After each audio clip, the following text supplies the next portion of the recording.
Yemen's Houthi rebels warned shippers early Wednesday that any Israeli vessel traveling through nearby Mideast waters is now a target as Israel continues to block aid to the Gaza Strip. According to Associated Press, Brigadier Yahya Saree said in Sanaa that any Israeli ship attempting to break this ban will be targeted within the declared area of operations. The statement from the Houthis' Humanitarian Operations Coordination Center comes after a 4-day deadline set by the rebels' leader expired for Israel to resume aid shipments to the Gaza Strip. Saree said any Israeli vessel will be targeted until the crossings to the Gaza Strip are reopened and the entry of food, medicine, and essential aid is allowed.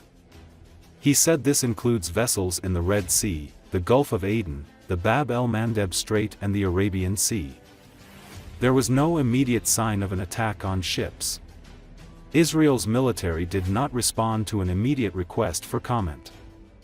وبعد انتهاء المدة المحددة للمهلة التي منحها السيد القائد عبد الملك بدر الدين الحوثي يحفظه الله للوسطاء لدفع العدو الإسرائيلي والضغط عليه لإعادة فتح المعابر وإدخال المساعدات إلى قطاع غزة، ونظرا لعدم تمكن الوسطاء من تحقيق ذلك، فإن القوات المسلحة اليمنية تؤكد على ما يلي: أولاً، استئناف حظر عبور كافة السفن الإسرائيلية في منطقة العمليات المحددة بالبحرين الأحمر والعربي، وكذلك باب المندب وخليج عدن. ثانياً، يبدأ سريان هذا الحظر من ساعة إعلان هذا البيان. ثالثاً، إن أي سفينة إسرائيلية تحاول كسر هذا الحظر سوف تتعرض للاستهداف في منطقة العمليات المعلن عنها. رابعاً، يستمر هذا الحظر حتى إعادة فتح المعابر إلى قطاع غزة ودخول المساعدات والاحتياجات من الغذاء والدواء. On March 11th, footage of the Ukrainian army's drone strikes on the Russian capital, Moscow, was released. Footage posted on Telegram channels showed aircraft-type kamikaze drones hitting residential buildings, a railway line and other locations. The moment the drones hit was recorded by local residents and security cameras. It is worth noting that this is the largest drone attack on Russian territory during the 3-year war with Ukraine. The Russian Defense Ministry said that 337 drones were shot down in 10 regions of the country, including the capital, Moscow. There were deaths and injuries during the attack on Moscow.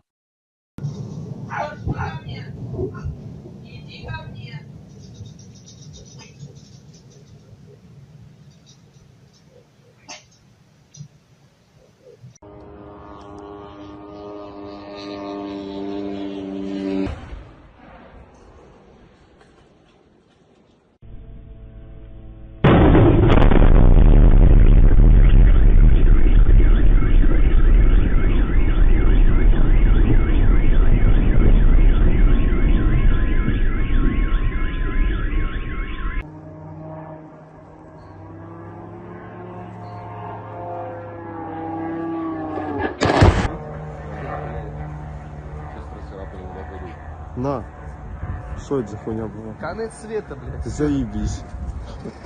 Охуенно. Да ебать, да почему в мою всегда смену, сука? А вот это он что-то уебал. А, да, он что-то уебал. Домодедово. Почему на сантехнике света нет? Заебись. Эти, бля, я даже отчет еще не получил, погрузочный, блядь. Второй.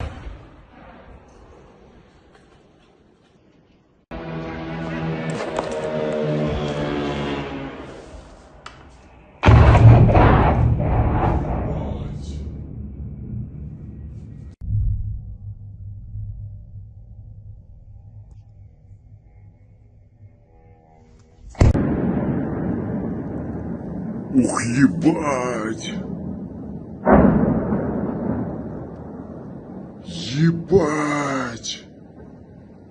Блядь, это у нас упало в городе, ебаный в рот.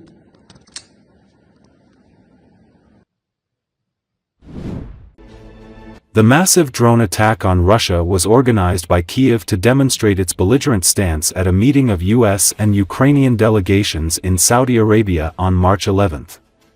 This was stated by Russian political scientist Andrei Koshkin. The political scientist said that he linked the activity of the Ukrainian army to the political events in which Volodymyr Zelensky participated. I am sure that this attack was prepared in advance. The Ukrainian side, which met with the US delegation today, was prepared for such an increase in terrorist attacks against our peaceful targets.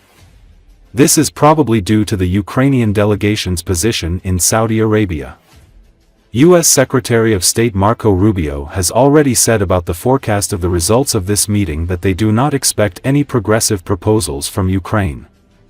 Ukraine's Andriy Kovalenko, a National Security Council official responsible for countering disinformation, said the drone attack should encourage Russian President Vladimir Putin to accept the proposals Kiev plans to propose in Saudi Arabia.